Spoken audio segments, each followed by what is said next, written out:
Hey guys, so we're back with another video. This time we'll be talking about part 2 of my Sydney McLaughlin 400 meters. This one is going to be the final of the women's 400 meters. And we have Quanera Hayes, Dunmore, Jackson, Britton Wilson, Sydney McLaughlin, Rosey, Diggs, Talitha Diggs, and Jermaisha Arnold. So definitely this is going to be a stacked field in the 400. Now, from what I was looking at online, I didn't watch the whole event, but I know that Sydney won, but I didn't know what time she ran. So we're going to watch this and we're going to think about some ideas what's going to be happening at the World Championship this year. We are a couple of days away, I would say a couple of weeks actually, to Budapest. So I cannot wait to start putting back my podcast so we could start talking about the World Championships, as well as I have some more treats for you guys heading forward for more race. Also, the last thing we're going to cover is going to be the race between Sha'Carri Richardson as well as Jermaisha Jackson at the Sicily Diamond League. So definitely they'll be the last video I will be uploading.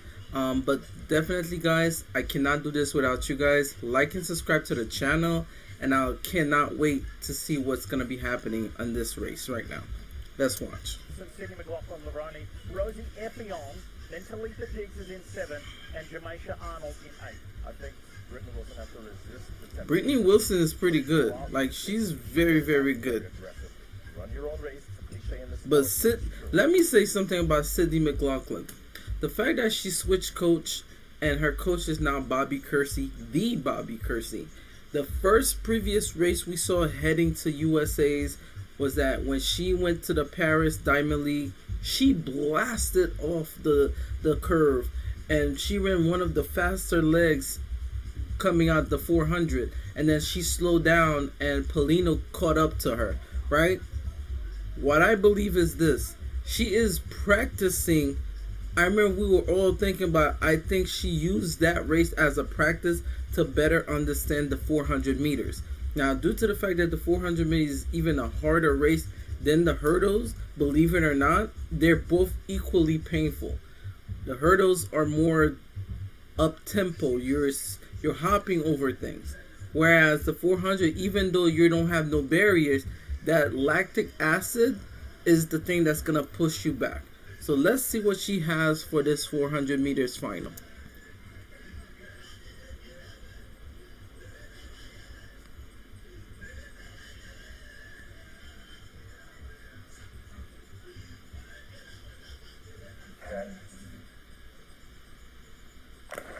All right, they're out. And Sydney got out. Sydney got out. You saw that?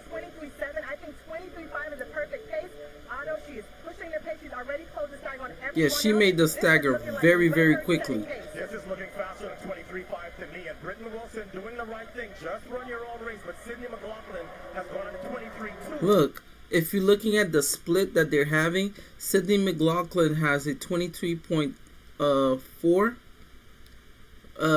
Brittany Wilson has a 23.45, and R. Filglin has 23.81. Like, this is crazy. And especially if Britton Wilson pulls up next to her, but so far all Sydney. Remember last year when she won the World Championship at this venue? She told This is crazy. anything is possible, whatever she puts her mind to. The meet record is 49.27. The American record is 48.70. Sydney McLaughlin-Levrone is a national champion at a new event at a 48.70. That's crazy. 48.75. Like, I think she's gonna even run even faster. I believe she's gonna run even faster than what we just saw. Because like I said, she's putting together a untouchable race. And I believe at the World Championships, and I'm claiming this now, I think Sydney McLaughlin will run a 48.01. 48.01. I believe that. I strongly believe that. If she runs 48:01, that would be so close to the world record. And I think by next year, she'll attack the world record by next year. I think she'll get the 48:14 or even higher than that. Because she's already in 48 ready range. Right? Well, let's not forget that Shawnee Miller-Weibo ran a 48:37 or 48:38 to win last year, as well as the previous 2 years when she ran the Doha World Championship as well as the Olympics. So let's see what's gonna happen. Like, I'm just so proud of her, and like I said, Bobby Kersey is doing such an amazing job. So kudos to the coach that trains so much legends. That's crazy. This is the American record. That's only the third American performer who has ever run under 49. The scary thing about this is she's still putting this race together. Like, this is driving me crazy. She's still putting this race together. So just imagine when she actually finished putting this race together, she's going to be insane. She's going to be insane. Especially, I saw something a couple of days ago where Finca Bowl is doing incredible things as well. So you never know. Finca Bowl might get close to Sydney McLaughlin's world record. You never know. But anything is possible when it comes to track and field. But good job, Sydney McLaughlin.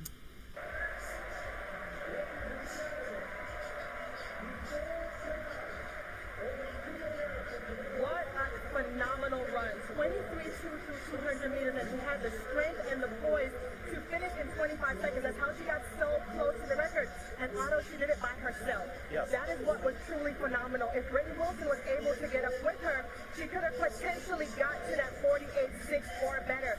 But let's take a look at how Sydney ran under 49 seconds to win her first 400-meter title. She That's crazy, yo. ran a phenomenal turn, and this is where... And I think nobody didn't mention this, she's very smooth coming out the curve. Normally, a lot of people, the backstretch will be the thing that kills them.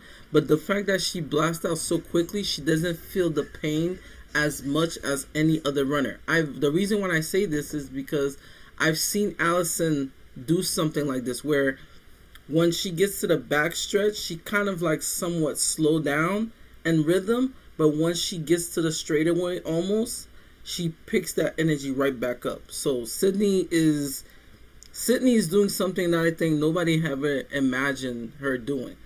If she gets that world record, it's going to be proven that it's not a fluke. Because I think each previous people that held those records is because their form and techniques were at its peak. And not to even focus on like all the allegations, people thought that certain people took enhancements to be so fast. If you could look back at what Usain Bolt did, he ran back the 200 and the 100 world record the same year, 2009. And still this day, nobody hasn't touched Usain Bolt's records. But that day, it had to be a perfect, flawless race. So just imagine, when faith and history is on your side, incredible things could happen. But like I said, this was an amazing race to the final for the U.S. Championships. You gotta hold it all together. And she has good form. And when I think of the level of maturity and poise this young lady has at just 23 years old, it's so inspirational. The two events that she has chosen to tackle are two of the toughest in our sport, and she makes it look so easy, Otto. She's a That's shining crazy. star in sport, a champion by every definition of the word. Beautiful. This was clinical. It's almost like she had a timer in her hand. 23 low through the first 200, and then you got to hold it together. As Sonia said, you see the little grit at the end. You don't see that from her often. It's usually when she's about to break a record. So 48.74. Guess who is the favorite for the world title in the 400-meter flat? It's Sydney McLaughlin-Levrone. She is living up to her own words, and they are anything. So we're going to stop it here. But like I said, look at the time. She ran a 48.74 when it's scaled down to. Britton Wilson got second with a 49.79. and Talitha Diggs got a 49.93, making up the stagger. So sad to not see Quanera Hayes defend anything, but she still make it to the relay pool for the 4x4 for the women's. Like I said, if it was up to me, I would put Quanera Hayes for the first leg, Talitha Diggs for the second leg, Britton Wilson for the third, and Sydney McLaughlin for the anchor for the 4x4. And I think this team might get close to that world record in the 4x4. I'm naming it right now. I'm claiming it. Because the closest people that got to it was Allison Felix, Sonia Richard-Ross, who else?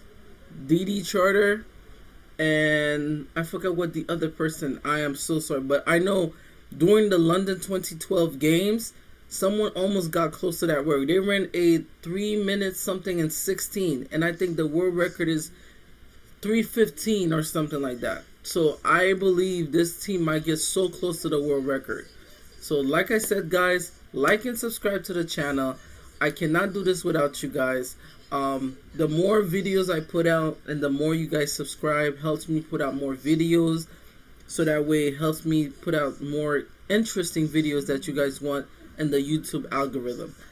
Thank you guys so much, and I'll see you guys in the next video. Bye-bye.